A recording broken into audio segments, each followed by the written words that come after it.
Film की शुरुआत एक औरत को दिखाने से हुई जो सिंगल मदर थी, यानी उसका हस्बैंड नहीं था और वो अपनी बेटी ग्रेस की अकेले ही देखभाल कर रही थी। वो फिलीपीन से यहाँ लंदन आई है ताकि वो यहाँ अच्छे पैसे कमाकर अपनी बेटी ग्रेस के साथ अच्छी खुशहाल जिंदगी जी सके। लेकिन एक मसला था, उसे यहाँ छुप कर रहना पड़ रहा था। उसके पास सिटीजन का सर्टिफिकेट नहीं था, तो गैर कानूनी तौर पर वो रह रही थी। पर अब वो किसी तरह सिटीजन सर्टिफिकेट बनवाना चाहती है, जिसके लिए जाहिर है उसे पैसे चाहिए। यही वजह है कि वो अलग अलग घरों में रहकर उनकी काम किया करती थी ताकि उनका गुजारा भी हो सके और वो पैसे भी जमा कर ले। दोनों माँ बेटी बेचारी अलग अलग घरों में रहकर अपने दिन गुजार रही थी, क्योंकि उनके पास रहने के लिए कोई घर भी नहीं है। तो एक घर में दिन पूरे होने के बाद वो अगले घर में चली जाती है। ग्रेस की मॉम लोगों के घरों में साफ सफाई, खाना बनाना, किसी बीमार की देखभाल करना, यहाँ तक कि उनके कुत्तों को नहलाने और टहलाने का भी काम करती है। अब ग्रेस भी वैसे समझदार तो है, लेकिन शरारती बहुत है। जैसे एक बच्चा सुकून से नहीं बैठ सकता वैसी, इसीलिए अक्सर उसे जो उसकी मॉम कहती वो उसका उल्टा ही करती थी। ग्रेस अक्सर अपनी मॉम से पूछती है कि पापा कहाँ हैं, जिस पर हर बार उसकी मॉम झूठ बोल देती है कि वो मर चुके हैं, लेकिन हकीकत कुछ और ही होती है। अब ग्रेस और उसकी मॉम जिस घर में रह रही थी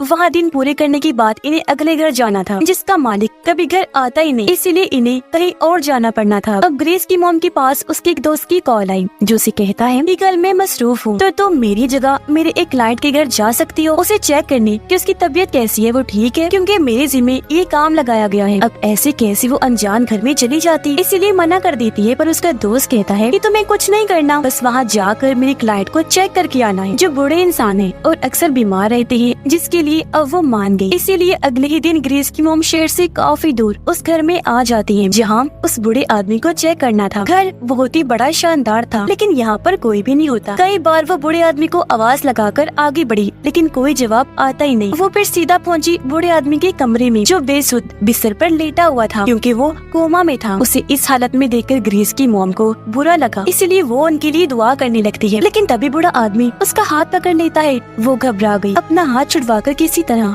खुद को संभालती है और अब तभी उसे किसी की आने की आहट महसूस होती है, इसलिए वो जल्दी से छुपने की कोशिश करती है, क्योंकि अगर किसी ने उसे यहाँ देख लिया और पता चल गया कि वो अपने दोस्त की जगह यहाँ पर आई है, तो वो मुसीबत में पड़ सकती थी। दूसरी मुसीबत ये भी थी कि वो गैर कानूनी रह रही थी, तो इस तरह भी मसला ज्यादा हो सकता था। वो छुपने के लिए एक कमरे में गई तो थी, लेकिन वहाँ कोई जगह नहीं मिलती और अब तभी उसके सामने बूढ़े आदमी की भतीजी आ जाती है, जिसका नाम कैथरीन होता है, जो ग्रेस की मॉम को देखकर हैरान नहीं हुई, बल्कि कहती है कि मैं जानती हूँ तुम्हें एजेंसी वालों ने भेजा होगा, क्योंकि मैंने कल ही हेल्पर के लिए उनसे कहा था कि मेरे घर भेज दीजिएगा जो मेरी मदद कर सके, और उन्होंने तुम्हें भेज दिया होगा। अब उसके पास और कोई रास्ता तो था नहीं, इसीलिए बचने के लिए कैथरीन की हाँ में हाँ मिला देती। कैथरीन ग्रेस की मॉम से उसके बारे में पूछती है, फिर अपने अंकल के बारे में बताने लगी कि वो पिछले एक हफ्ते से कोमा में है। मैं उनकी देखभाल तो कर लेती हूँ, लेकिन मुझे घर का काम जैसे साफ सफाई और खाना बनाने के लिए एक हेल्पर की जरूरत थी। अब मैं जानती हूँ कि तुम्हें एजेंसी वालों ने भेजा है, पर तुम अपनी मर्जी बताओ, क्या तुम मेरे साथ हेल्पर के तौर पर काम करोगी? मैं तुम्हें एक हफ्ते की $1000 दूंगी। अब उसे सिटीजन के सर्टिफिकेट के लिए पैसे तो चाहिए थे, और इस इतनी अच्छी ऑफर को वो मना नहीं कर सकी, मान जाती है। अब हालांकि कैथरीन उसे रहने के लिए अलग कमरा भी देती है, लेकिन फिर भी वो उसे अपनी बेटी ग्रेस के बारे में नहीं बताती, क्योंकि उसे डर था कि उसके बारे में सुनकर कहीं कैथरीन मना न कर दी। कैथरीन उसे कहती है कि तुम आज शाम ही अपना सामान लेकर आ जाओ, जिसके बाद ग्रेस की मॉम वहाँ से निकल गई। रास्ते में वो अपने दोस्त को फोन करके सारी बात बता देती है, साथ ही बूढ़े आदमी के बारे में भी कि वो भी ठीक है। उसका दोस्त कहता है कि चलो तुम्हारे जाने का फायदा ही हुआ, तुम्हारे लिए अच्छा हो गया कि वहाँ इतनी अच्छी जॉब मिल गई। फिर वो घर आई, अपना और ग्रेस का सामान पैक करने लगती है। वो यहाँ ग्रेस को समझाती है कि तुम्हें उस घर में छुप कर रहना होगा, कोई शरारत नहीं करनी, फिर जल्द हमें सिटीजन का सर्टिफिकेट मिल जाएगा, जिसके बाद हम आजादी से रह सकेंगे। जिस पर ग्रेस भी उसकी बात मान जाती है और अब उसकी मॉम ग्रेस को एक काफी बड़ी बैग में छुपाकर कैथरीन के घर पहुँचती है। यहाँ कैथरीन सबसे पहले उसकी मॉम को चाय पीने के लिए देती है, जिसे उसकी मॉम ने एकदम ही पी लिया, क्योंकि ग्रेस बैग में बंद थी, तो उन्हें डर था कि कहीं वो दम घुटने से मर न जाए। चाय पीने के बाद जल्दी से वो बैग को अपने कमरे में लेकर गई। ग्रेस को बाहर निकालती है, जो बिल्कुल ठीक थी। यहाँ उसकी मॉम ने फिर से ग्रेस को समझाया कि तुम्हें छुप कर रहना है, इस औरत की नजर में बिल्कुल नहीं आना। अब तब यहाँ कैथरीन जल्दी से आ गई, जिसे देखकर ग्रेस फौरन बैग में जाकर छुप जाती है। दरअसल कैथरीन को ग्रेस की मॉम को देखते ही पता लग गया था कि वो फिलीपीन की रहने वाली है, इसलिए कैथरीन उसे कहती है कि ऐसा करो, आज तुम आराम करो, काम कल से शुरू करना। जिसके बाद वो यहाँ से चली गई। उसके जाने के बाद ग्रेस की मोम उसे कमरे में बनी एक अलमारी दिखाकर बताती है कि जब कैथरीन घर होगी तो तुम्हें इसके अंदर रहना होगा, ताकि अगर वो अचानक से आ भी जाए तो तुम्हें देख न सके। मेरी बेटी फिक्र न करो, हमें यहाँ 6 हफ्तों से ज्यादा नहीं रहना पड़ेगा। और अब अगले ही दिन कैथरीन उसकी मोम को पूरा घर दिखाने के साथ साथ काम भी बताती है जो उसने करनी थी। उसने ये भी कहा कि हाँ अंकल की फिक्र ना करना, उन्हें दवाई मैंने दे दी है, कुछ देर के लिए मैं जरूरी काम के सिलसिले में घर से बाहर जा रही हूँ। इतना कहकर वो निकल गई। जी हाँ, ग्रेस की मोम अपने काम पर लग जाती है। वो पूरे घर की बहुत अच्छे से साफ सफाई कर देती है। इसी बीच जमीन पर पड़ा उसे एक खत मिला। उठाकर उसकी मोम पढ़ने ही वाली थी कि तभी ग्रेस एकदम से आकर अपनी मोम को डरा देती है, जिसके बाद दोनों बातें करने लगी। लेकिन तभी यहाँ पर कैथरीन वापस आ जाती है, जिसे देखकर ग्रेस जल्दी से छुपने की कोशिश करती है। अब कैथरीन घर को चमकता हुआ देखकर काफी खुश हो गई। तब ग्रेस की मोम उसे अपनी बातों में उलझाने लगी ताकि ग्रेस जल्दी से जाकर छुप जाए। और अब बड़ी मुश्किल से बचते बचाते ग्रेस एक जगह पर छुप गई। लेकिन वो रुकने वाली कहाँ थी, सीधा बूढ़े आदमी के कमरे में पहुँच गई। बेड पर चढ़ के आदमी के पास जाने लगी। इतनी ही देर में उसकी मोम यहाँ आ जाती है। ग्रेस को कहने लगी कि तुम बाहर आई क्यों थी, मैंने तुम्हें अंदर रहने का कहा था ना। तभी बाहर से कैथरीन ग्रेस की मोम को आवाज लगाती है, इसलिए वो ग्रेस को बेड के नीचे ही छुपाकर बाहर चली गई कैथरीन की बात सुनने के लिए। पर अभी भी मुसीबत टली नहीं थी, क्योंकि तभी कैथरीन अपने अंकल के कमरे में गई उन्हें दोपहर की दवाई खिलाने के लिए। जी हाँ, ग्रेस भी बेड के नीचे ही छुपी हुई थी और अब एक गोली नीचे गिर गई, जिसे ग्रेस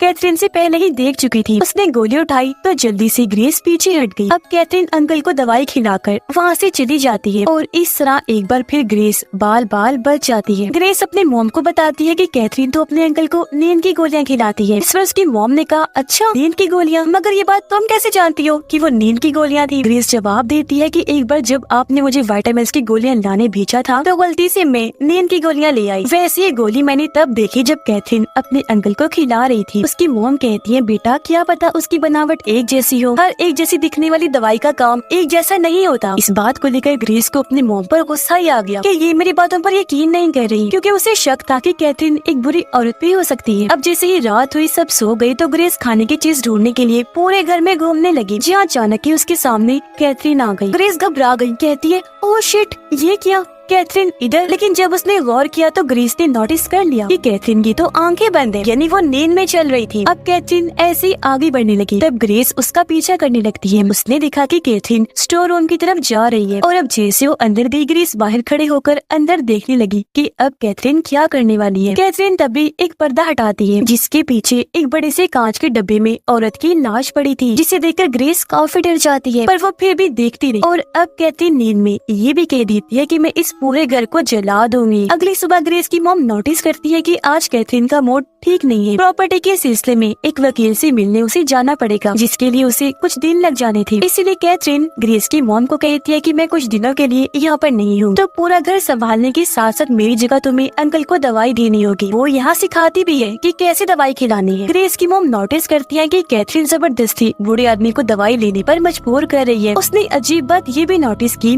कि जब तक अंकल दवा को निगल ना ले, उनके मुंह पर हाथ रख के मुंह बंद रखना होगा, जो बात भी उसे कैथरीन ने ही सिखाई थी। जाहिर है ये चीज ग्रेस की मॉम को पसंद नहीं आती। फिर अब जाने से पहले कैथरीन कुछ पैसे उसे देकर यहाँ से निकल जाती है। ग्रेस की मॉम देखती है कि ग्रेस ठीक कह रही थी, यानी कैथरीन अपने अंकल को नींद की ये गोलियां खिला रही थी। ग्रेस अपनी मॉम को वो सब बताने की कोशिश करती है जो कल रात उसने देखा था, लेकिन उसकी मॉम काम में मसरूफ होने की वजह से उसकी बात नहीं सुनती। उन्हें फिर कुछ याद आ गया। वो ग्रेस को कहती है कि आराम से रहना, जो कहकर वो यहाँ से बाहर चली गई। दरअसल वो पहले एक नर्स हुआ करती थी और उसने एक केयर टेकर के तौर पर एक घर में जॉब भी की थी, यानी वो वहाँ एक मरीज की देखभाल का काम करती, जहाँ उसे कुछ दवाइयाँ और उनकी असर कि किस दवाई को लेने से क्या होता है ये पता चला था, क्योंकि वहाँ भी वो एक बूढ़े आदमी की देखभाल कर रही थी। और क्योंकि दिल की वो बहुत अच्छी है तो अपने इलाज से इस बूढ़े आदमी को भी ठीक करना चाहती। घर वापस आने के बाद वो बूढ़े आदमी के लिए दवाई बनाने लगती है। उसने बूढ़े आदमी की सारी दवाइयाँ ही बदल दी थी और अब वो ग्रेस की मॉम की देखभाल करने की वजह से बिल्कुल ठीक हो जाता है। उठते ही वो कहते हैं, मेरे केयर टेकर कहाँ हो आप? उसका नाम भी लेता है, पर उसने सामने ग्रेस की मॉम को पाया, जो कहती है कि वो मुझे आपकी भतीजी ने ही काम पर रखा है। बूढ़ा आदमी कहता है, लेकिन मेरी तो कोई भतीजी है ही नहीं। ये सुनकर ग्रेस की मॉम को लगा कि बूढ़ा आदमी क्योंकि अभी होश में आया है इसलिए ऐसा बोल रहा होगा, और क्योंकि अभी कैथरीन घर पर नहीं थी इसलिए वो ही उसका ख्याल रखने लगती है, जहाँ बूढ़े आदमी की ग्रेस से भी अच्छी दोस्ती हो जाती है। अब एक दिन बूढ़ा आदमी ग्रेस की मॉम से उसके बारे में पूछता है, तब उसने बता दिया कि मैं फिलीपीन की रहने वाली हूँ। ये सुनकर बूढ़े आदमी को हैरत नहीं हुई, बल्कि उसने बताया कि मेरे केयर टेकर भी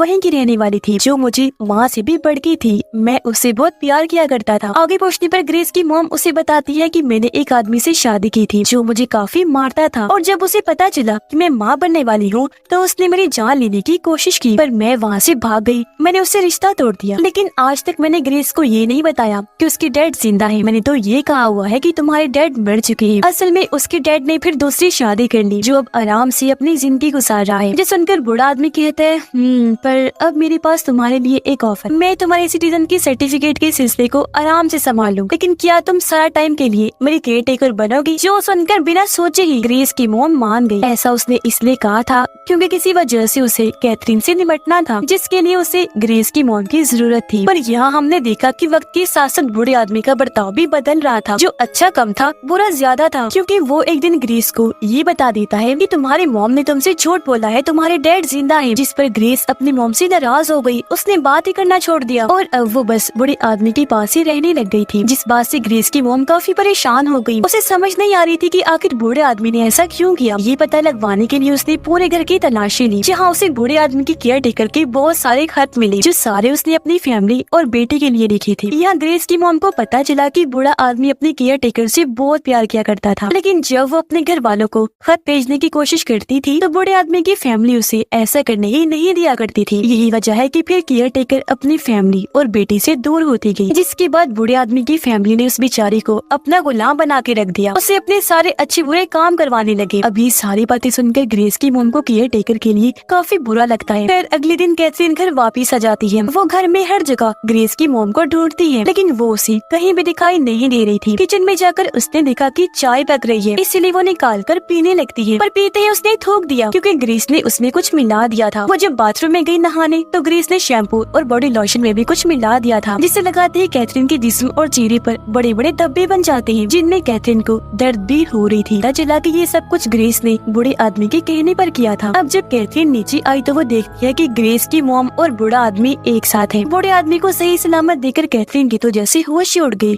वो दंग रह जाती है। अब जब ग्रेस की मॉम यहाँ से गई तो कैथरीन और बूढ़े आदमी के बीच बातें होने लगती हैं। कैथरीन बूढ़े आदमी को कहती है कि अब मैं तुम्हें इस घर से धक्के मारकर बाहर निकाल दूंगी। मैंने कुछ लोगों को पैसे खिलाकर तुम्हारा सब कुछ अपने नाम पर करवा लिया है, जो पहले ही मेरा था, लेकिन तुमने बहुत चालाकी से वो पेपर्स मुझसे साइन करवाई, मेरा सब कुछ अपने नाम कर लिया, फिर मेरे डैड को भी मार दिया, जिसके बाद मॉम को इलाज के लिए पागल खाने भेज दिया, जहाँ उन्होंने अपनी जान दे दी। तुम हालांकि मेरे अंकल थी, पर मेरे साथ इतना बुरा किया तुमने। ये सुनकर बूढ़ा आदमी हंसते हुए जवाब देता है कि देखो, तुम मुझे कोमा में भेजकर नींद की दवाई खिला रही थी ताकि मैं धीरे धीरे करके मर जाऊं, पर देख आज मैं तेरे सामने हूँ, वो भी सही सलामत। और रही बात तुम्हारी जायदाद की, वो तो मेरे नाम ही है, तो भला फिर तुम मुझे कैसे धक्के मारकर निकाल सकती हो? और अब तुम्हारी बात कर लेती हूँ। देखो, क्योंकि तुम मेरी भतीजी हो तो मैं तुम्हें घर से नहीं निकालूंगा, तुम चाहो तो यहाँ रह सकती हो। जो सुनकर कैथरीन हैरान रह गई, क्योंकि वो उसे अपनी जायदाद वापस लेना चाहती थी, लेकिन अब उसके पास कोई रास्ता नहीं था, इसीलिए वो खामोश रही, कोई जवाब नहीं देती। लेकिन रात के वक्त वो ग्रेस की मॉम को कहती है कि वो बूढ़ा आदमी तुम्हें हमेशा के लिए यही अपने पास रख लेगा, तुम कभी आजाद नहीं हो पाओगी। जो कहकर कैथरीन पर्दा हटाती है और शीशे की बॉक्स में बंद उस बूढ़ी औरत की लाश को दिखाकर बताती है कि देखो, ये थी बूढ़े आदमी की केयर टेकर, जिसने जब यहाँ से भागने की कोशिश की तो उसने इसे मारकर इस बॉक्स में बंद कर दिया, और अब तुम्हारा भी यही असर होगा। और बाकी रही बात मेरी, तो मुझे उससे बदला लेना ही है, मैं उसे मार दूंगी। ये कहकर उसने ग्रेस की मॉम को पैसे दिए और कहा कि तुम अब मेरे किसी काम की नहीं रही, तुमने मेरे साथ गद्दारी की है, शायद तुम्हारे खून में ही गद्दारी है, हम चाहे तुम्हारी जितनी मर्जी मदद कर दे, लेकिन तुम हमें धोखा दोगी। ये पैसे लो और निकल जाओ यहाँ से, बस अपना मुंह बंद रखना। जो सुनकर ग्रेस की मॉम रोती हुई कहती है कि मदद, और आप हमारी क्या मदद करेंगी? हम आपके घर की साफ सफाइयाँ करते हैं, खाना बनाते हैं, आपके कुत्तों को नहलाते और घुमाते हैं, कोई बीमार है तो उसकी देखभाल, यहाँ तक कि उसकी गंदगी पे साफ करते हैं। मदद तो हम आपकी करते हैं, न कि आप हमारी। इतना कहकर वो कैथरीन के पैसे उसे वापस लौटा देती है और ग्रेस को लेकर यहाँ से जाने लगती है, पर ग्रेस जाना नहीं चाह रही थी। तभी यहाँ पर पुलिस आ गई, जो ग्रेस की मॉम को ही गिरफ्तार करने आई थी, क्योंकि वो गैर कानूनी तौर पर रह रही थी इसलिए, जिसकी शिकायत भी बूढ़े आदमी ने की थी। तो पुलिस उसे गिरफ्तार करके ले जाती है और क्योंकि अभी उसे ग्रेस की मदद की जरूरत थी, इसीलिए वो ग्रेस से ये झूठा वादा करता है कि मैं तुम्हारी मॉम को जेल से छुड़वा लूंगा, बस कैथरीन को रास्ते से हटाने के लिए तुम मेरी मदद करो। और अब उसके कहने पर ग्रेस इंजेक्शन लगाकर कैथरीन को बेहोश कर देती है, क्योंकि यहाँ कैथरीन बूढ़े आदमी को मारने के लिए आई थी। अब यहाँ इंजेक्शन लगने की वजह से उसे अपने सारे हेल्पर्स भूत की शक्ल में दिखाई देने लगते हैं, जिन सब के साथ कैथरीन ने बुरा सलूक किया था। और अब यहाँ वो उसे शर्मिंदगी का एहसास करने के तौर पर आई थी। मतलब बूढ़ा आदमी तो था ही बुरा, लेकिन वो भी कम नहीं थी, दोनों एक दूसरे से बढ़ के थी। अब ग्रेस ने तो बूढ़े आदमी की मदद कर दी थी, इसलिए वो अब बूढ़े आदमी को कहती है कि मेरी मॉम को भी जेल से अब आजाद करवाओ, लेकिन वो यहाँ बात को टालने लगता है। जिस बीच ग्रेस को पता चल गया कि इसने ही मेरी मॉम को गिरफ्तार करवाया है। वो बूढ़े आदमी को कोई चीज मारकर यहाँ से भाग जाती है। बूढ़े आदमी ने भी उसका पीछा किया, क्योंकि वो अब ग्रेस को खत्म करना चाहता है। वजह ये है कि उसे लोगों को गुलाम बनाकर रखना बहुत पसंद था। पर यहाँ ग्रेस भी काफी चालाकी से स्टोर रूम में आग लगाकर केयरटेकर की लाश वाला बॉक्स बूढ़े आदमी के ऊपर गिरा देती है, जो उसके पैर पर गिरा, इसलिए वो अब हिल नहीं सकता था। और अब तभी यहाँ आकर कैथरीन ग्रेस की मदद करती है, क्योंकि उसे अपनी गलती का एहसास हो गया था। पूरे घर को आग लग चुकी थी। कैथरीन ग्रेस को लेकर घर से बाहर आ गई और ये दोनों बूढ़े आदमी समेत पूरे घर को जलता हुआ देखने लगते हैं। जिसके बाद कैथरीन जेल आई ग्रेस की मॉम को छुड़वाने के लिए। उसके लिए एक वकील रखती है, जो उसे बेगुनाह साबित कर देता है। जिसके बाद ग्रेस की मॉम को भी यहाँ के सिटीजन का सर्टिफिकेट मिल चुका था, जो पाकर वो बहुत खुश हो जाती है। तो अब उन्हें कोई डर नहीं था, वो यहाँ आजादी से रह सकती थी। अब कैथरीन ने अपने माजी में हेल्पर्स के साथ जो बुरा सलूक किया, वो इसलिए था क्योंकि वो भी बूढ़े आदमी की तरह हेल्पर्स को इंसान नहीं समझती थी। पर अब वो सुधर गई थी, उसे अपनी गलती का एहसास हो गया था। अब ग्रेस की मॉम उसे लेकर शहर घुमाने के लिए निकल गई, क्योंकि अब उसके अंदर यहाँ के सिटीजन होने का कॉन्फिडेंस आ गया था, जिसकी हमेशा उसे जरूरत थी। इसी के साथ इस फिल्म की कहानी भी यहीं पर खत्म हो जाती है।